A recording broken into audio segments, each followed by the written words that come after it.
ብዙዎች መጥተዋል ብዙዎች ሄደዋል እኔስ ማን አለኝ ብዬ ነበር በወቅቱ ሊቢያ ውስጥ ይሄ ስም ሲወጣ ውስጡ ምን ነገር ብታሳልፉ ነው ይሄን ስያሜ የሰጣችሁት? የኔስ ቀን መች ነው የሚደወልልኝ ምልበት ጊዜ ነበር ከጓንታናሞ ሬሳዎች ይወጣሉ ይሞቱ ሬሳዎች ይወጣሉ ምን ተሰማ? መጮህ አንችልም መሬት እየቧጠጥን ያደርነው ለምን ይመስልሃል ብዙ ሞት ያለፈ? ከዛን የተማርኩት ሰው ሆኖ መገኘት ነው።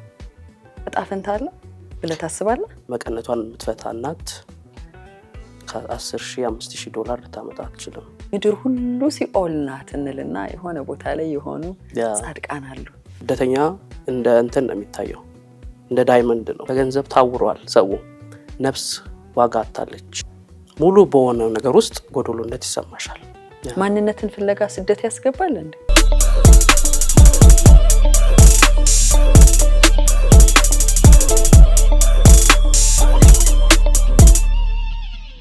የሰው ልጅ በራሱ የሰው ልጅ እንደ በግ ተጋድሞ የታረደበት ክስተት በብዙዎቻችን ልብ ውስጥ ሐዘኑ እስከዛሬ ድረስ አልወጣ ያለ የእውነተኛ ታሪክ ምን ቢያጋጥም ምን ቢፈልግ ነው እንዲ በራሱ የሰው ልጅ ላይ ራሱ የሰው ልጅ መጨከን የቻለው የሚለውን ዛሬ ድረስ የምንጠይቅበት ነው። ዓለም አቀፍ መገናኛ ብዙሃን ሳይቀሩ ስለ ክስተቱ በብዙ መንገድ ቪዲዮዎቹንም ፎቶዎቹንም የታሪክ እማኝ የሆኑ ሰዎችንም ያጣቀሱ ጭምር ዛሬ ድረስ ታሪኩን ያነሱታል። የኛዎቹ ወገኖች፣ የኛዎቹ ጎረቤቶች፣ የኛዎቹ አብሮ አደጎች፣ የኛዎቹ ኢትዮጵያውያንም እንዲሁ ደማቸው በአሰቃቂ ሁኔታ በሊቢያ ምድር ላይ የፈሰሰበት የስደት አስከፊ ነገርን ስናስብ ሁልጊዜም እንደ ጨለማ ታሪክ አድርገን የምናጣቅሰው ነው።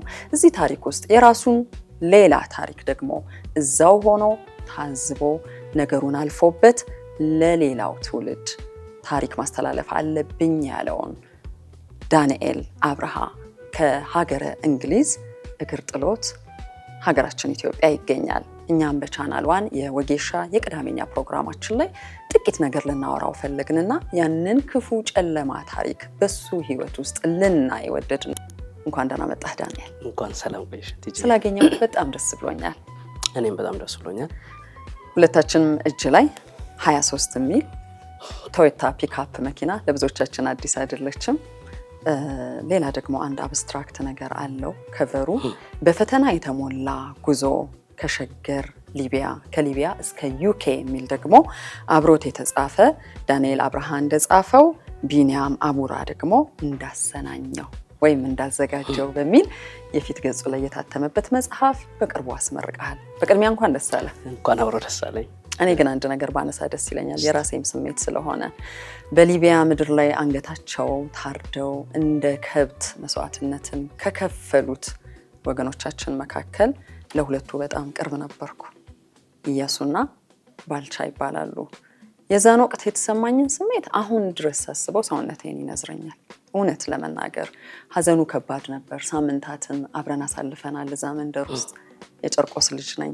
ከጨርቆስ ደግሞ እነሱን ተከትለው የሄዱ ሌሎች ልጆችም የት ደርሰው ይሆን የት ገብተው ይሆን ተብሎ እናቶቻቸው ወገኖቻቸው በእንባ ሲራጩ የቅርብ ጊዜ ትዝታ ነው። ያን ጊዜ እንዴት ነበር ያለፈው ሊቢያ ውስጥ? ያው ጊዜውን እንግዲህ 11 ዓመት ወደ ኋላ መሄድ አለብንና ያው እኔ ልቤ ውስጥ ያው ሁሌም አለ በየቀኑም አለ በየሰዓቱም ላስታውሰው እችላለሁ እና ከ11 ዓመት በፊት ሊቢያ መጋዘን ውስጥ ባልቻና ኢያሱ ሲመጡ በጣም ደስተኛ ነበርኩኝ። ምክንያቱም ተገናኝታችኋል? ተገናኝተናል። አንድ መጋዘን ውስጥ ነበርን። ጊዜ ያሳልፋችኋል? ጊዜ አሳልፈናል። እኔ በነበርኩበት ሰዓት ብዙዎች መጥተዋል ብዙዎች ሄደዋል። እኔ መክፈል ባልቻልኩበት ወቅት ነበርና አዳዲስ ሰዎች ሲመጡ ደስ ይለኝ ነበር። ቢያንስ የምተነፍስበት ሰው የማወራው ሰው ቢያንስ እንትን የሚጋራኝ ሰው ፈልግ ነበርና ያው ይመጣል ይከፍላል ይወጣል ሰው እና በዛ አጋጣሚ ነበር ኢያሱና ባልቻ የመጡትና አንተ እዛው ነበርኩኝ። እኔ ቀድሜያቸዋለሁ። ኦፍ ኮርስ አብረን ነው የምንተኛው። ያው መዳበሪያ አንጥፈን መጋዘን ውስጥ አልጋም ፍራሽም ባይኖርም የምንጋራት መዳበሪያ ያለችን የምናያት ደግሞ አንድ አነስ ያለች ቲቪም ነበረችን እና በሷ ነው የምንጽናና የነበረው። አይዞክ ትወጣለህ ይሉኝ ነበረ። እነሱ መተው ወዲያው ነበር ገንዘቡን የከፈሉት እና የተዘጋጁት ለመውጣት ከኔ ጋር። እኔ ግን አልከፈልኩም፣ ስቲል እዛው ነበርኩኝ። ምን ያህል ጊዜ ሆነው ነበር አንተ? ወደ 2 ወር እየተጠጋው ነበር እነሱ ሲመጡ ማለት ነው። እና ከፍለው እነሱ በቃ ዝግጁ ነበሩ ለመውጣት። እኔን ግን ያጽናኑኝ ነበረ። ትወጣለህ፣ ይከፈልልሃል፣ እንረዳሃለን ብለውኝ ነበረ። ስለዚህ ያን ያክል ቅርብ ነበራችሁ? በጣም አዎ። ያቀራረብሻል። አንድ መጋዘን ውስጥ 100 ምናምን ስትሆኚ ኢቭን በቃ መቀመጫም ስለሌለ እንዲህ ተጠጋግተሽ ነው የምትቀመጪው። እና በቃ ያው ያጠነክሩኝ ነበረ።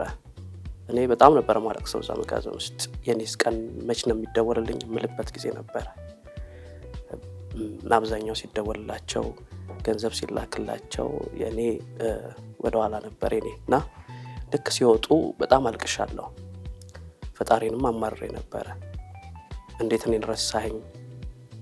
እኔስ ማን አለኝ ብዬ ነበረ በወቅቱ። እግዚአብሔር ያው ነፍስን የሚያቆየው ምክንያት አለውና እኔን አቆየኝና እነሱ ታረዱ። አስገራሚ ነው። አሁን እንደምትለኝ ቀድማቸው ነው እዛ ካምፕ የነበርከው። ለጉዞ አንተ ነበርክ የምትቀድመው። ነገር ግን ማሟላት የነበረብህ ገንዘብ አልተሟላም። እነሱ ከኋላ መተው ወጡ። ቻው ተባባላችሁ? ቻው ተባብለናል። ያው ቻው ግን እነሱ ቃል በገቡልኝ ተስፋ ያረኳቸው እነሱ ነበረ። ምክንያቱም ወጥተው ቤተሰቦቼን ደውለው ያለውበትን እንዲያስረዱልኝ፣ ያለውበትን ስቃይ እንዲነግሩልኝ ነበረ። እና እነሱ ስለሚያውቁት ስቃዩን ውስጡን እነሱን ቢያንስ እዛ ውስጥ የነበረ ሰው ነው ስሜትሽ የሚረዳሽ። እና ወጥተው ደውለው እንዲያስረዱልኝ ነበረ። ያው ቻው የምትባባዩ ትንሽ ስሜት ያደርጋል። ማስባቸው ምርጫቸው ነገሮች አሉ።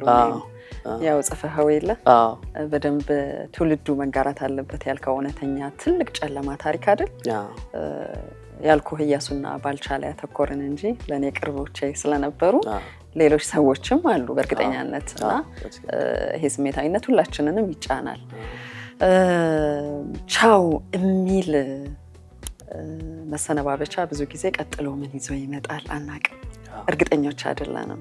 እነሱ ወደ ተሻለ ሀገር እንደሚደርሱና ለአንተም እንደሚደርሱልህ ነበር የሚያውቁት። መዳረሻቸውን አያውቁም ነበር። እንደዛ አይነት ክስተት ምድር ላይ መኖሩንም አይረዱም ነበረ። ሆነ ግን ከምን ያክል ጊዜ በኋላ ሰማኸው? እንግዲህ የሰማሁት ከሳምንት በኋላ ነው። ብዙ ጊዜ ሰዎች ከኛ መጋዘን ወጥተው ዋና ከተማዋ ትሪፖሊ ለመድረስ 3 ቀንም ይፈጅባቸዋል፣ 4 ቀንም ይፈጅባቸዋል በመኪና። እነ ኢያሱ ከወጡ በኋላ 7 ቀን ሆናቸው። አልሰማንም ዜናቸውን፣ መድረሳቸውን። ደረስን ይሉናል የደረሱ ሰዎች እዛ ደውለው ደርሰናል፣ አሁን ደግሞ የባህር ጉዞ ይኖረናል ብለው ይደውሉልናል። እዛ መጋዘን ውስጥ አንድ ስልክ ናት ያለችው፣ ያው ለአስደዋያችን ነው የሚደውሉት። እነሱ በወጡ በ7ኛው ቀን ነው እኛም ዜናውን በዛች በቲቪ ያየናት። ምን ላይ ያያችሁት ዜና? ያው ሁሉም ዘግቦታል። ሲኤንኤንም፣ አልጀዚራም፣ ቢቢሲም ዘግቦታል። እዛ ላይ ምናያለን። የኢትዮጵያ ቴሌቪዥን ላይ አየነው፣ ዜናው ተዘግቦ አየነው። ያው ከሳምንት በኋላ ነው የሰማነው ማለት ነው ማለፋቸውን። እንዴት ባለ ሁኔታ ውስጥ ነበራችሁ እና እነማን ነበራችሁ እዛ? ብዙ ናችሁ? አዎ ብዙ ነበር። የራሳችሁ ታሪክ ማለለን ግን እነ ኢያሱን የምንቀርበው 2 ልጆች ነው የቆዩ የምንባለው 2 ልጆች ነን። ከመተማም አብረን የተነሳ ልጅ ነበርና የቆየነው 2 ልጆች ነንና መጽሐፉ ላይ ብዙ ተብሏል። እና የሰማነውም ከዛ ሁሉ ከመቶ ምናምን ሰዎች 2ታችን ብቻ ነበረ። ቲቪያችን በአጋጣሚ ተቀምጠን ድብድብ ምናምን ተነስቶ እዛ መጋዘን ውስጥ ቲቪያችን ተቀምጠን ሌላ ክፍል ገብታ ነበር ቲቪዋ። አስደዋያችን እኔና ጓደኛዬን እነ ኢያሱን እንደምንቀርብ ስለሚያውቅ ጠርቶን አሳየን። 2ታችን እዛ ሁሉ 100 ምናምን ሰው አያውቅም ወንድሞቻችን እንደተገደሉ። ቢያውቁ ወይ መጥፋት ወይ ደግሞ የሆነ ነገር ለማድረግ ብጥብጥም ስለሚያስነሳ አልተነገራቸውም ነበር። ለምሳሌ ይሄን የጠየቁ እኛ እዚህ ከተማ ውስጥ ሆነን ሰላም ባለበት አገር ውስጥ ሆነን እንኳን ሰውነታችንን የሚነዝር ሀዘን ውስጥ ነው የቆየ ነው። እውነትም አይመስልም ዜናው ገና ሲመጣ። እናንተ ደግሞ ቀጥሎ ልትሳፈሩ ነው፣ ወደሚቀጥለው የነሱ መንገድ ልትሄዱ ነው። ብዙ ምስቅልቅል ሀሳብ ውስጥ ያለ ማህበረሰብ ነው አይደል እዛ ካምፕ ውስጥ ያለው። ምን ተሰማ? ለነሱ መንገር አልቻለም ነበር ያንን ነገር። ሀዘናችንን በውስጣችን ያለቀስ ነው። እዛች ቲቪ ያየንባት ክፍል ውስጥ ነው ያደርነው። ያችን ሌሊት አልነጋ ብላን ነበረ። እያለቀስን መሬት እየቧጠጥን ነው ያደርነው። እንዴት እንነግራቸዋለን? እኛስ እንዴት ነው ሀዘናችንን የምንገልጸው? መጮህ አንችልም። እና በውስጥሽ የምታለቅሽው አለ አይደል? በውስጣችን አልቅሰናል። እና ቀጣይ ጉዞ እኛም በዛው መንገድ ነው የምንሄደውና እንዴት ነው በቃ እኛም ሟች ነን ብለን ነው የምናስበው የነበረው። በቃ ሟች ነን እኛም በእርግጠኝነት በቃ ይይዙናል፣ ይገሉናል ነው። እና ራሳችንን በቃ ያዘጋጀንበት ለሞት ከዛ በላይ ምን ይመጣል ብለን እንትን ያልንበት ሁኔታ ውስጥ ወድቀን ነበረ። ወደ መጋዘኑ ከተመለስን በኋላ በንጋታው እንዳያውቁብን ጥረት አድርገናል። ግን ያው ፊታችንም ሁኔታችንም ስለሚያሳብቅ ከሁለት ቀን አልዘለለም። ሰምተዋል። በሰሙም ጊዜ ከዛ መጋዘን ብዙዎች አምልጠዋል። በእነዚህ ሰዎች መሄድ አንችልም ብለው አምልጠዋል። እና መጽሐፉ ላይ ብዙ ተገልጿል። አምልጠው በራሳቸው መስመር ማለት ይችላሉ። በራሳቸው ያው እንግዲህ ነፍስ አይደል ከዚህ በላይ ምንም አይመጣም። በቃ ቢያንስ እየሄድን እየተጓዝን እንሙት አይነት ነገር ነው። ቁጭ ብለሽ የምትጠብቂው ሳይሆን ቢያንስ እየሄድሽ ምትሞቹ ይበልጣል። ቢያንስ እየተራመድሽ ምትሞቹ ይበልጣል። እና በዛ ሁኔታ ውስጥ ነበር። ስለ ዕጣ ፈንታ እናውራ። ዕጣ ፈንታ ኢትዮጵያውያን ብዙ የምንልለት ቃል ነው። ምናልባት ሀሳቡ እንደየኑሮ ዘያችን ሊለዋወጥ ይችላል። አንተ ገንዘብ አልተላከልህም፣ እዛ ቆየህ፣ ካምፕ ውስጥ ብዙ ነገር አየህ፣ የኔ ገንዘብ መቼ ነው የሚመጣው እያልክ ትጠይቅ ነበር ሁልጊዜ። እነሱ ግን ቻዋሉ ከኋላህ መጥተው ከዛ የሰማነውን ነገር ሰማን። ዕጣ ፈንታ አለ ብለህ ታስባለህ? ዕጣ ፈንታ እኔ እዛ በነበርኩበት ሰዓት ብሬን ለአንድ ወዳጄ ሰጥቼ ነው ከዚህ የተነሳሁትና ስልኩም አልሰራልኝም፣ ስልኩም አልተነሳልኝም። እንግዲህ እድል እንበለው አንዳንዴ አይሳካልንም፣ ለምን አልሆነልንም ብለን የምናለቅሳቸው ነገሮች ለመልካም ሲሆኑ አይተናል። ለመዳን ሊሆን ይችላል። በእኔ ህይወት ቢከፈልልኝ ኖሮ ሟች ነበርኩኝ። ዛሬ 11ኛ ዓመት የሙት ዓመቴ ነበር። እና አንዳንዴ አይሆንም በቃ አልተሳካልንም ብለን የምናስባቸው ዘገየብን ብለን የምናስባቸው ነገሮች ለእኛ ለመልካም ሊሆኑ ይችላሉ። እድለኛም ነበርኩ። ይሄም እንትንሽን ፈልገሽ የምትሄጂው ዕጣ ፈንታ እንዴት ነው የምንረዳው? በቃ የተጻፈልኝ ነው የሚኖረው። እኔ ምንም መለወጥ አልችልም። አንዳንዴ የተጻፈልሽን እየጻፍሽ የምትኖርበት አጋጣሚ አለ። እንዴት? አሁን ነፃ ፍቃድ ሰጥቶናል ፈጣሪ። አሁን እኔ ሊቢያ ላይ በተገኘሁበት በራሴ ፍቃድ ነው የተገኘሁት። ሊቢያ ምድር ላይ ያስገድደኝ ሰው አልነበረም። ለስደት ስወጣ ራሴ ፈልቄ ነው የወጣሁት። እና ፈጣሪ የሚሰጠን ፍቃድ ወይንም የጻፈልን እኛ ደግሞ ጽፈን በዚህ መንገድ ነው ጉዞ፣ ይሄ ነው መንገዴ ብለን የምንመርጠው ሊሆን ይችላል። የት እንደምትሄድ ታውቅ ነበር እንዴ? መጀመሪያ አውቶቡስ ተራ ስትነሳ ስገባ የት እንደምሄድ አውቃለሁ። መሀሉን ነው ማላቀው የነበረው። ያው በመጽሐፌ ያሰፈርኩት ግን መሀሉን ነው። መሀሉ አይነገርም የምንላቸውን በመጽሐፌ ላይ አስፈራለሁ። መሀሉን አናውቀውም ነበር። መዳረሻችንን እናውቀዋለን፣ መነሻችንን እናውቀዋለን። መሀሉ ነው የማይታወቅ የነበረው። ስለዚህ መሀሉ ስቃይ ነው፣ መሀሉ ረሃብ አለው፣ መሀሉ ጥማት አለው፣ መሀሉ መታረድ አለው። እና መጽሐፉ ላይ መሀሉን ጽፈናል። ስለዚህ ያው መዳረሻዬን አውቀው ነበር። መሀሉን የነገረ ሰው አልነበረም። መሀሉን ማንም አይነግርሽም። ሶሻል ሚዲያ ላይ ስታይ አንዳንዴ ወደ ዩሮፕም ወደ አሜሪካም ወዴትም ሲሄዱ የምናየው ሶሻል ሚዲያ ላይ ጥሩ ለብሰው ወዛቸውን ነው የምናየው። እኛ ግን መልካችን እስኪጠፋ መሀሉ ላይ ማንነቴን እስከማይታወቅ ድረስ ከስቼ ጠቁሬ ነበር። እና መሀሉን ማንም አይነግርሽም። ሁሉም ውጤቱን ነው ሰክሰሱን ነው የሚያሳይሽ እንጂ ችግሩን አያሳይሽም። ችግሩ መጽሐፉ ላይ አለና መጽሐፉን ቢያነቡት በጣም የሚረዱት ነገር ይኖራል። እዛው ሊቢያን ቆይና የጓንታናሞ ቤይ ብለህ የገለጽከው ያው ዋናው ጓንታናሞ ቤይ እንኳን ይዘጋ ተብሎ በብዙ ክርክር ውስጥ ስቃዩ እንዲያቆም የሰው ልጅ ሰብአዊ መብቶች እንዲከበሩ በሚል ጭምር እንዲዘጋ የተደረገ ማረሚያ ቤት ነው። ሊቢያ ውስጥ ይሄ ስም ሲወጣ ውስጡ ምን ነገር ብታሳልፉ ነው ይሄን ስያሜ የሰጣችሁት የሚለውን ማወቅ እፈልጋለሁ። ለእኔ ብቻ ሳይሆን የሚመለከቱን ተመልካቾቻችን። በነገራችን ላይ እኔ እናንተ እንዲህ ያወራን ብዙ ሰዎች ሻንጣ አዘጋጅተው ጉዞ ጀምረዋል ወደዚች ወደ ፈረደባት ሊቢያ ውስጥ ደግሞ የሰው ልጅ እንደ አዲስ በዚህ ትውልድ በዚህ ዘመን ሲኦልን እያስተናገደ ነው የሚባልባት ምድር ናት። ምን ነበረ የምታሳልፉት? ጓንታናሞ እንግዲህ ያው ስያሜውን ያገኘው በቀደሙት ተሰዳጆች ነው። እኛም ስንደርስ ጓንታናሞ እንደሚባል ያወቅነው። ጓንታናሞ በእኛ በጋዘን ትይዩ የሚገኝ በሽቦ አጥር የታጠረ ክፍሎች ናቸውና እዛ ክፍሎች ውስጥ የሚገቡት ከ2 ወር በላይ ካልከፈልሽ እና ረጅም ጊዜ ካሳለፍሽ ጓንታናሞ ውስጥ እንድትከፊ ይደረጋል። ጓንታናሞ ውስጥ ምን አለ ካልሽኝ ስቃይ ነው ያለው፣ ለቅሶ ነው ያለው፣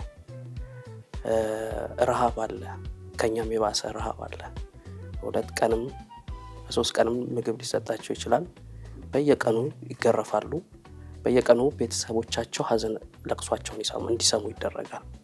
ስልክ ይሰጣቸዋል፣ ይገረፋሉ፣ ብር አስልኩ ይባላሉ። ስለዚህ እኛም ጓንታናሞ ላለመግባት እንጥር ነበር። 2 ወር ጊዜ ነው ያለን ጓንታናሞ ላለመግባት። እድላችን 2 ወር ናትና ከ2 ወር በኋላ ወደ ጓንታናሞ እንሸጋገራለን። ከጓንታናሞ በየቀኑ ለቅሶ እንሰማለን። ከጓንታናሞ ሬሳዎች ይወጣሉ፣ የሚሞቱ ሬሳዎች ይወጣሉ። እንድናይ እንድንሰማ ይደረጋል።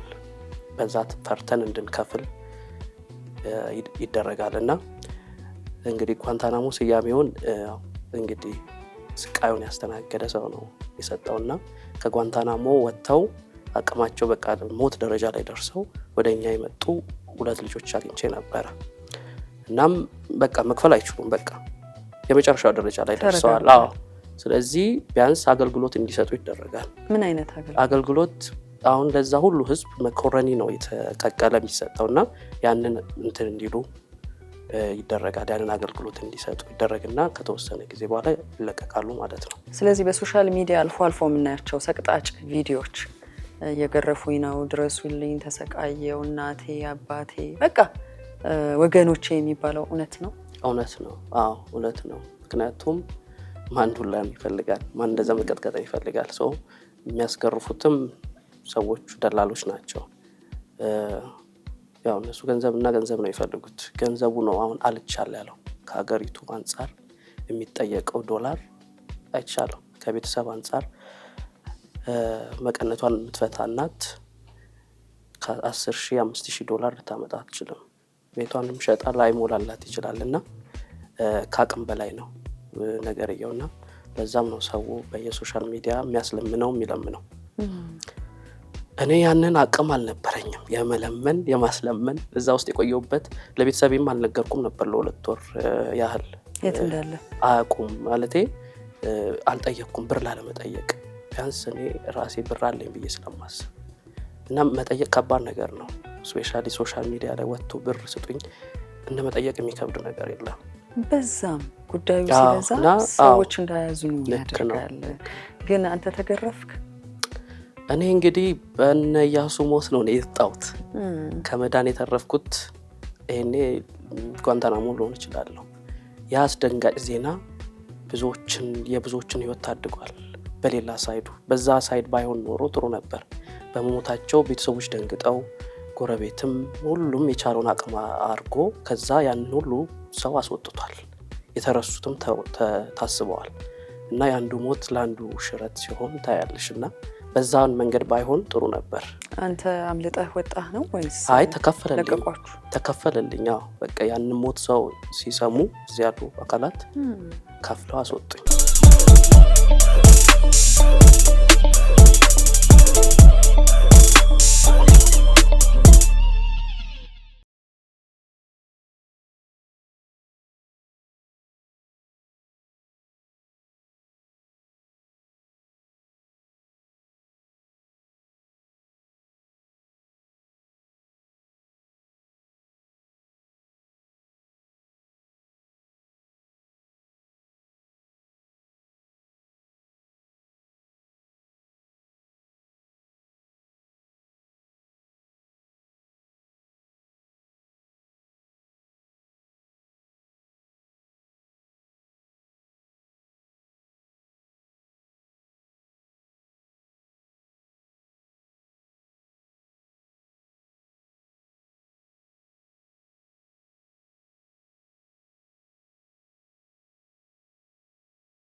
ምክንያቱም በህይወት መኖር ራሱ ትልቅ ነገር ስለሚሆን ሁሉም ሰው ደንግጧል፣ አዝኗል። መንደሩ በአጠቃላይ በተለይ ጨርቆስ ላይ የማስታውሰው ስሜት በድብት ተስፋ በመቁረጥ ነገሩን ድጋሚ በማሰብ ከዛ ሙድ በረዥም ጊዜ ነበረ የወጣ ነው። አሁንም ስናስባቸው ወላጆቻቸው አሉ፣ የቅርብ ሰዎቻቸው አሉ። የነኚህ ሰዎችን አሳዛኝ ነገር እንጋራለን። የሲኦሉን ቆይታ እናስብና እንደነኚህ አይነት ቦታዎች ላይ ጻድቃን ደግሞ ሰዎች አሉ አይደል? ይገርመኛል። መጽሐፍ ውስጥም ስታነሳው የተጠቀሰ ሰው አለ። ስለሱ ሰው ትነግረን። እንደው ምድር ሁሉ ሲኦል ናት እንልና የሆነ ቦታ ላይ የሆኑ ጻድቃን አሉ። ብዙ ክፉዎች ባሉበት ምድር ላይ ደግሞ ደግ ልቦችም አሉ። አሳዳጊን ጨምሮ ፈትለወርቅ ትባላለች አሳዳጊና የሷ ደግ ልብ ያስቀናኛልና እዛ ምድር ላይ ሆኜ እሷ ስታረጋቸው የነበሩ ስትረዳቸው የነበሩ ስታግዛቸው የነበሩ ይመጣብኝ ነበርና አስደዋያችን ያግዘኝ ነበር፣ ሊያስመልጠኝ ሞክር ነበር በብዙ ምክንያት። ለምን 2 ወር ስላለፈኝ ጓንታናሞ መግባቴ ነው። ከዛች ስቃይ ሊያወጣኝ ፈልጓል። እኔም ተስፋ ቆርጬ ነበር። በቃ መክፈል አልችልም፣ ስለዚህ ወይ አስጠፋኝ ወይ የሆነ ነገር አድርገኝ አልኩት። አለቀስኩበትና እሱም ደግ ልብ ነበረውና እኔንም ምግብ ማሰራት ጀምሮ ነበር ከዛች ስቃይ ሊያወጣኝ። እና እንደነገርኩሽ ቅድም እነዛ 2 ልጆች ሲመጡ ሰውየው በቃ ምግብ የሚሰሩ ናቸው እነዛ እንትን ብለዋል። ብዙ አላዳነኝም። 1 ሳምንት ነው የገዛልኝ ያቺ ምግብ መስራቷ። ከነዛ ከጓንታናሞ የመጡት ልጆች ሊወስዱት ነው ያቺን ቦታ። መኮረኒ ያቺን ንቀቅላት ስልጣን አላት ማለት ነውና ዋጋ አላት። በህይወት እንድቆይ ጊዜ ትገዛልሻለች። እናም ሊያስመልጠኝ ብዙ ሞክሯል። ይሄ እንኳን ባይሳካ እኔ ማታ ላይ አስመልጣለሁ ብሎኝ ነበር። አስደዋያችን ተረድቶኛል፣ ውስጤን አውቆታል፣ ውስጤ ገብቶታልና የሱ ደግ ልብ ያስቀናኛል። ሌሎች እነ ኢያሱንም ጨምረው እዛ በነበርኩበት ጊዜ ቃል የገቡልኝ እናስደውልልሃለን፣ እናግዛለን፣ እናስወጣሃለን ያሉኝ ደግ ልቦች ነበሩ። ተስፋ ይሰጡኝ። ይሄንን ዜናም ሰምተው ደግሞ ከዚህ በፊት ደውዬላቸው ስቃይንም ብዙም ማስረዳት ባልችልም ግን ይሄንን ሲሰሙ ከፍለው ያስወጡኝ ብዙ ደግ ልቦች ነበሩ። ከወጣውም ከሊቢያም ከወጣው በኋላ ቤልጂማውያን መጽሐፉ ላይ ተገልጿል። ሳያውቁሽ ሰው መሆን ሰውነትን የሚያሳዩሽ ብዙ ደግ ልቦች ቤልጂማውያን ጋርም አይቻለሁ። ስቃይ ሊቢያ ላይ ብቻ አለ፣ ኤሮፕ ላይም ስቃይ አለ እንደምናስበው አይደለምና እዛም የረዱኝ ያገዙኝ ደግ ልቦች ነበሩና ሁሌም ጸሎቴ ላይ የደግ ልብ ባለቤት እንዲያደርገኝ ፈጣሪ ሁሌም አይቼዋለሁ። በጭካኔ መካከል ትንሽ ርህራሄ ምን ይለውጣል የሚለውን አይተሃል። ስለ ህይወት መርህህ በደንብ አወራሃለሁ። ምክንያቱም ይሄን ሁሉ ነገር የተጋፈጠና አሁን እዚህ የደረሰ ሰው ስለ ህይወት ያለው መረዳት ማወቅ ያስቀናል ወይም ያጓጓል። ከዛ በፊት ግን ጓንታናሞ ቤይ ራሱ ይሄ ስቃዩ ምድር ሊቢያ ላይ ያለው መንግስት የሚያውቀው ነው? የነማን ነው? ማን ነው የሚያስተዳድረው? ከመንግስት የሚያውቀው አይመስለኝም። ያው የግለሰቦች ነው። ሁሉም ሊቢያ ላይ ሁሉም ባለ ሽጉጥ ነው። ህፃኑም አዋቂውም ሽጉጥ አለው። ሊቢያ እንደሚታወቀው የጦርነት አውድማ ከሆነች ቆይታለች እና ሁሉም አጋች ነው። ሁሉም ገንዘብ ጠያቂ ነው። ስደተኛ እንደ እንትን ነው የሚታየው፣ እንደ ዳይመንድ ነው። ከታየሽ ስደተኛ ኮንሽ ገንዘብ ነሽ፣ ዶላር ነሽ። ስለዚህ ይፈልጋል። ኢቭን ይቀማማሉላ ጠመንጃ እየተተኳኮሱ ስደተኛ ይቀማማሉ። ከአንዱ መጋዘን ሁሉም ባለ መጋዘን ነው፣ ማጎሪያ አለ፣ ሁሉም አለውና ከአንዱ መጋዘን ይቀማና ትንሽ ከፍ ያለው ጉልበት ያለው ኃይል ያለው አንዱን መጋዘን ሄዶ በጥይት ሩምታ ስደተኛውን ይጎትትና ሌላ ደግሞ መጋዘን ውስጥ ያስገባና ገንዘብ አስልክ ነው፣ ዱላ ነው እና ያው ከባድ ነው። አሁን መሀሉ አይነገርም ያልከኝ ነገር እኮ ነው።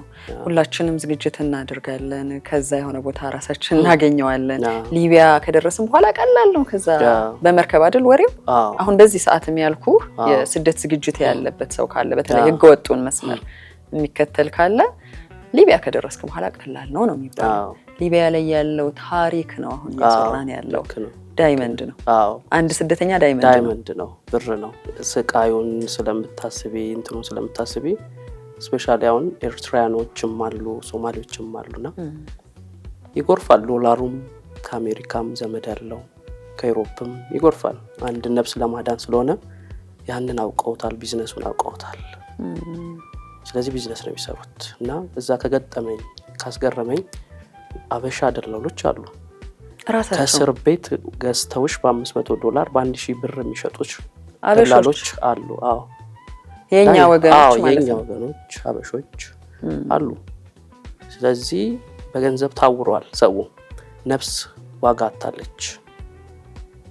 እና ብዙ የሚያስገርሙ ነገሮች አሉ። ጥያቄን በአስደንጋጭ ሁኔታ መለስከው። ለምን መሰለህ? ቀጥሎ ልጠይቅህ የነበረው ነገር ከብዙ አቅጣጫ ሄደው ሊቢያ ውስጥ የአፍሪካ ስደተኞች ይገናኛሉ። አበሾች እንዴት ነው የሚታዩት ሊቢያ ላይ ልልህ ነበረ። ራሳቸው ሻጭ ከሆኑ ምን እናወራለን ታዲያ?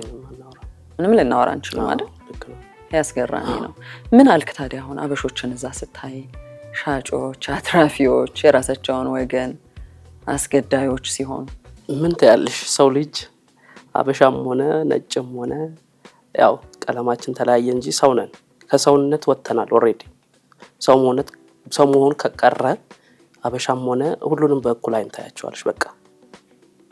ከዛ በኋላ ስትቆርጪ ተስፋ ስትቆርጪ ምናምን አሁን አንዳንዴ በቃ አበሻ ስታይ ወይ ዲያድነኝ ነው ምናምን ብለሽ ሰፍ የምትዩ ሰፍት ያለሽ ወገኔ ነው ምናምን ብለሽ ስትሄጂ ከዛን እሱም ይጨምርብሻል፣ ዋጋ ጨምሮብሽ ታገኘዋለሽ።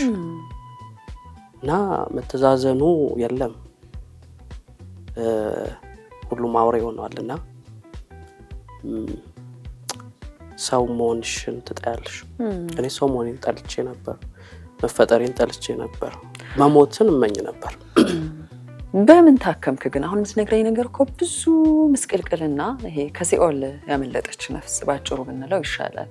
ይሄን ሁሉ ነገር ያየ በወጣትነት እድሜው አሁን ሳይህ ራሱ ልጅ ነህ። ከ11 ዓመት በፊት ስንት ዓመት ነበር? 20ዎቹ መጀመሪያ ላይ። አሁን ስለ ህይወት የሚኖረን ግንዛቤ ራሱ ከባድ ነው በዛ እድሜ አይደል? እነኚህ ሁሉ ነገሮች አስተናግደ ስለ ህይወት ምን ገባ?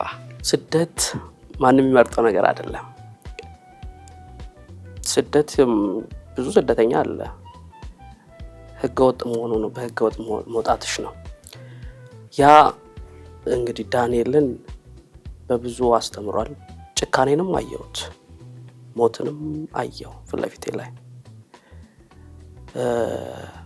ኢሮፕ ወጥቼ ከፍታውንም አየሁት፣ ዝቅታውንም አየሁት። ከዛን የተማርኩት ሰው ሆኖ መገኘትን ነው። ዛሬ ሰው ነኝ እኔ፣ ዛሬ እውነት ነኝ። የእውነትን መንገድ ነው የምከተለው። እውነትን ስትከተይ ይሄ ብዙ አያስደንቅሽም ማለት ብዙ ገንዘብ ሲኖረኝ ይጨንቀኛል። እኔ ብዙ ገንዘብ ካለኝ እንዴት እንደምቀንሰው ነው ፈልገው፣ የሆነ እንዳያጠፋኝ ሰው ሆኜ እንድገኝ። ዝቅ ብሎ ማለፍን ትመኛለሽ። የሊቢያው መስገብገብ ስግብግብነት ስታይ በቃ ምንም አዲስ ነገር የለም። ምንም አዲስ ነገር የለም ምድር ላይ። ከመተማ እስከ ዩኬ አይቻለሁ፣ ብዙ አይቻለሁ። መታሰርን፣ መገልበጥን፣ ብዙ ነገር ስታይ ህይወት ዋጋ የለውም። ስለዚህ ባለችን ቀሪ እድሜ ባለችኝ የእውነትን መንገድ እየተከተልኩኝ ሰው ሆኜ ማለፍን የመረጥኩትና ዛሬ ሰው ነኝ፣ ዛሬ ዳንኤል ነኝ ብዬ ነው መጽሐፌን ይዤ የመጣሁት። ብዙ ሞት አለፈ ገና በለጋ እድሜ።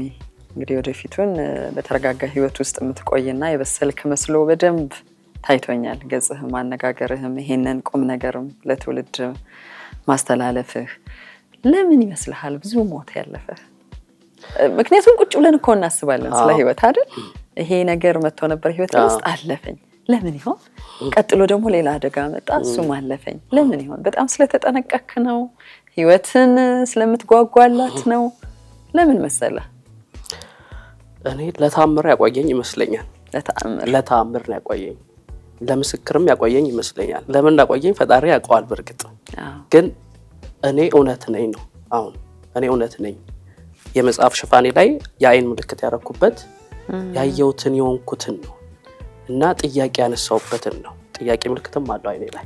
አዎ መሐላ ላይ አለ። ጥያቄ ያነሳውበት በእያንዳንዱ እርምጃዬ ጥያቄ አንስቻለሁ። ፈጣሪ እያንዳንዱ መልስ የሚሰጠኝ እያቆየኝ ነው፣ እያኖረኝ ነው።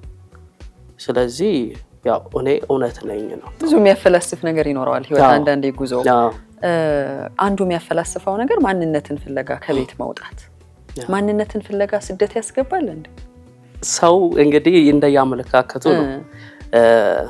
ማንነትን ስትፈልጊ እንዴት ነው ማንነትን የፈለግከው ነው። አሁን ለምሳሌ እኔ ማንነቴን ስፈልግ በአሳዳጊ በፈትለ ወርቅ ነው ያደግኩትና ከዛን ወደ 8 እና 9 ዓመት ሲሆነኝ እናት አይደለችም ተባልኩኝ፣ አባትም አይፈልግም ተባልኩኝ።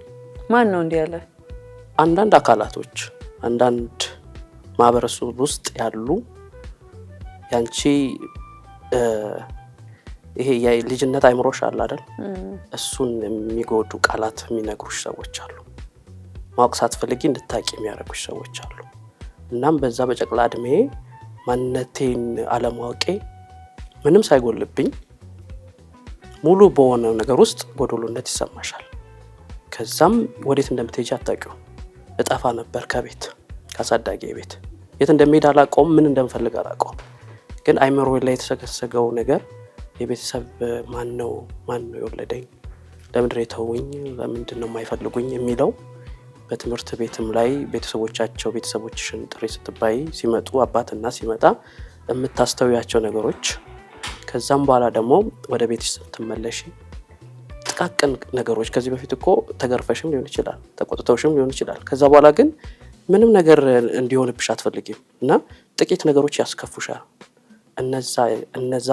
እነዛ ነገሮች ናቸው ማንነትሽ ፍለጋ እንድትወጪ የሚያደርግሽ። ባትፈልጊውም ሽሽት ነው። ስትሸሺ ነው እንግዲህ ማንነትሽ ለመፈለግ የምትንደረደሪው እና ሽሽትም ሊሆን ይችላል።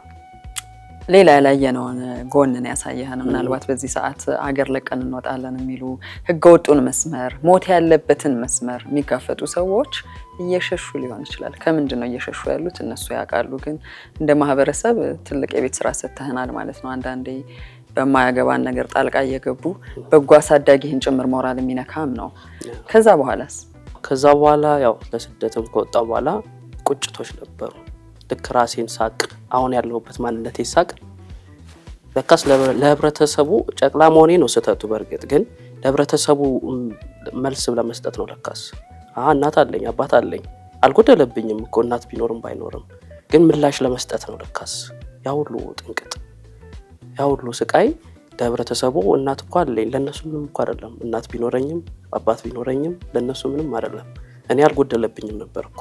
ግን ተሰማ? አዎ ግን ተሰማኝ። ለአሳዳጊህ ግን ነገርክ ይሄንን ውስጥ ይተራመስ የነበረውን ስሜት? አሳዳጊ ያው ሳታቅ ነው ያለፈችው። በተለይም በስደት በነበርኩበት በጀርመን ሀገር ለ3 ዓመት ወረቀት በማጣት ስሰቃይ አሳዳጊ እንደሞተች ተነገረኝና ሀዘኔንም መውጣቴንም ሳታቅ ነው በህይወት ያጣዋትና ከባድ ጊዜ ነበር ለኔ ያ ጊዜ። ሶስቱን ልዩነቶች ንገረኝ። መነሻ ኢትዮጵያ አዲስ አበባ፣ ከዛ ሊቢያ ያን ሁሉ መከራ ያየህበት፣ ብዙ ነገር ተሳክቶልህ ደግሞ አደጉ በለጸጉ ያልናቸው ሀገራት ላይ መገኘት። ሶስቱን መዳረሻ ዩኬ ነው የሆነውና ያው ስነሳ ፍርሃቱ እደርስ ሲሆን ይሄንን አሁን ማያቸውን ስቃዮች ይሄን አልፌ እዛ ቦታ አገኝ ነው ይሆን የሚሉ ነገሮችን ልብሽን ልቅር ወይስ ሊድ የሚሉን ያስንተንልሻል። መሀል ላይ ስትሆኚ ደግሞ ሊቢያ ላይ ስትሆኚ አረ ምን በወጣኝ፣ ኢሮፕም አሜሪካም ምንድናቸው፣ ሰው ሆኜ ብቻ በኖርኩኝ። ያቺ የወጣውባትን ቀን የምትረግምበት ቦታ ነው። ከዛም ደግሞ ስትወጪ ኢሮፕ ስትደርሺ የከፈልሽው ዋጋ ቢስ ሲሆንብሽ፣ ያለፍሻቸው ስቃዮች የማይገባቸው የሰው ልጅ የማይከፍላቸው ምንም ሚሊየን ቢሊየንም ቢኖርሽ ጠባሳው የማይለቅ ቁስሉ የማይድን ሲሆንብሽ፣ የሶስቱ ልዩነቶች እነዚህ ናቸው። ዋናው ግን እንዴት ላክመው ነው። ሶስቱን እንዴት ላስታርቅ ነው። ሰው ስትሆኚ ብቻ ነው የምታስታርቂው። ይሄ ቅራቅንቦ ስታይ ብቻ ነው የምታስታርቂው። ገንዘብን ስታይ፣ አልዋልታ ወይንም ይሉኝታን ስታይ፣ ሰው ሆነሽ ስትገኝ ብቻ ነው እነዛን የምታከሚያቸው። ራሴን በማከምበት ጊዜ ብቻዬን የመሆን ራሴን የማዳመጥ ዓለም ጩኸቷን ራቅ ብለሽ ራስሽን ሆነሽ ራስሽን የምታከሚባቸው ጊዜዎች አሉ እና ስግብግብ ከሆንሽ መቼም ራስሽን ልታከሚ አትችይም። ካልተውሽ ጠባሳዎችን ካላከምሽ ወይንም ካልተውሻቸው አይ ከዚህም የባሰ አለ እኮ ካላልሽ አታከሚያቸው። እና ያው እንግዲህ አሁን ያለው ዳንኤል የተሰራው እነዛን በማስታረቅ ነው። ለዚህ ቆይታችን የመጨረሻ ነገር ላንሳ። በዚህ እኔ እናንተ በምናወራበት ቅጽበት ህገወጥ ደላሎች ጋር ጉዳይ እየጀመሩ መረጃ ማሰባሰብ ላይ ቢዚ የሆኑ በከተሞችም በክልል ከተሞችም እንደዚሁም ገጠር ውስጥ ሳይቀር ለመጓዝ ለመነሳት ለመሳፈር እዚህ ቶዮታ ላይ ተጭኖ ለመሄድ ዝግጅት የጨረሱ ሰዎችም አሉ። ችግር የለውም እሱ ስቃዩን አልፎ መጥቆር መክሳቱን አላየንም ነገርን እንጂ ግን አሁን አምሮበታል አይደለም እና መጨረሻ ላይ በተለይ ሚዲያ ላይ ሲታይ እንዲህ ለሚሉ በራስ መንገድ አንድ ነገር ብትልልኝ ደስ ይለኛል። ምክንያቱም ፕሮግራማችን ወጌሻ ነው። ብዙ ችግሮች፣ ብዙ ስብራቶች፣ ብዙ የጋራ መፍትሄ የምንፈልግባቸው ነገሮች ያሉብን ህዝቦች ነን። ለዛም ነው በህገወጡ መስመር የተጋፈጥከውን ነገር አጋራን ብዬ እዚህ ስቱዲዮ የጋበዝኩ። ያው ስደት የምታስቆሚ ነገር አይደለም። ስደት ልታስቆሚ የምትችይው ህገወጡን ነው። ህገወጡን አስከፊ ነው፣ አደጋ አለው ብለን የምንናገረው ያው መጽሐፉ ላይም ብዙዎቻችን ስላልነገሩን ነው። ምናልባትም አምሮበት ስጋ ለብሱ ስታዩ በቃ እንደዛ መሆን የምትመኝበት አጋጣሚዎች አሉ። ግን ውስጡ ምንድነው የምታልፉበትስ መንገድ ሪያሊቲው እውነቱን መጽሐፉ ላይ አንብበው ከመነሳታቸው በፊት ቢያነቡት። ብዙ አልተነገረለትም፣ መሀሉ አልተነገረለትም። ብዙ መሀሉን ለማንሳት ሞክሬያለሁ። ሰው ህገወጥን መንገድ እንዳይከተል ብዙ መሀሉን ለማንሳት ሞክሬያለሁና አሁን ላይ ውጪ ለመውጣት ብዙ አማራጮች አሉ። ያኔ እንደውም ብዙ አማራጮችም አልነበሩም። አሁን በብዙ በትምህርትም በብዙ ነገሮች ሌሎች አማራጮችን ብንመለከት ህገወጡ ወይ መሞት ነው። ካወጣህም በኋላ ደግሞ የማይድን ቁስል አለው። ቁስሉን እዚህ ላይ ጽፌዋለሁ። ለመዳንም የራስ ጥንካሬ ይፈልጋልና ብዙዎች ያልዳኑ ዩሮፕ ላይም አሜሪካ ላይም ብዙ ያልዳኑ ቁስሎች አሉ። ብዙ የከፈሉትን ዋጋ የሚያስቆጫቸው ሰዎች አሉ። ስለተደበቁ ነው፣ ስላላወጡት ነው። እኔ ማንነቴን ያወጣሁት ራሴ ስላሸነፍኩኝ ነው እንጂ ብዙ የተደበቁ ቤተሰብ ከዚህ ደውሎ ማያገኛቸው አሉ፣ ተደብቀዋል። ምክንያቱም ቁስሉ ገና አላገገመላቸውም። እና ከመውጣታችሁ ከአንድ እርምጃችሁ በፊት አስተውሉ፣ አስቡ ነው የምለው። በጣም ጥሩ ቆንጆ ቆይታ አድርገናል። እዚህ ውስጥ የታመቀውን ከመጽሐፉም በላይ አይምሮ ውስጥ ያለውን የተጋፈጥከውን እውነት አንተ ነው የምታውቀው። በእርግጠኛነት ብዙ ነገር እንዳለ እረዳለሁ። ለማንኛውም ግን 23 የተሰኘው ይህ መጽሐፍ መግቢያ ላይ እንደጠቀስኩላችሁ በህገወጥ መንገድ ሀገር አቋርጠው ለመሄድ የሞከሩ ኢትዮጵያውያን ወገኖቻችን ሊቢያ ላይ እንደ በግ በራሱ በሰው ልጅ የታረዱበት ታሪክ እማኝ የሆነውን ዳንኤል አብርሃ የጻፈው ነው። አንብቡት። አንዳንድ ታሪኮች የእውነትም ወደ ህይወታችን ይጠጋሉ። ስለ ህይወት ትክክለኛና ግልጽ የሆኑ ነገሮችን መግለጽ እንድንችል ያመቻቹናል። ለማንኛውም የዛሬው የጌሻ እንግዳዬ ዳንኤል አብርሃ ለነበረን ቆይታ በጣም አመሰግናለሁ። እኔም አመሰግናለሁ ቲጂ። ቤተሰቦቻችን በቻናሏን ሌሎች ቆይታዎቻችን ይቀጥላሉ። አብራችሁን ሆኑ። ወጌሻ የዛሬውን ፕሮግራም በዚሁ አጠናቋል። ሳምንት በሌላ ቆንጆ ጉዳይ እንገናኛለን።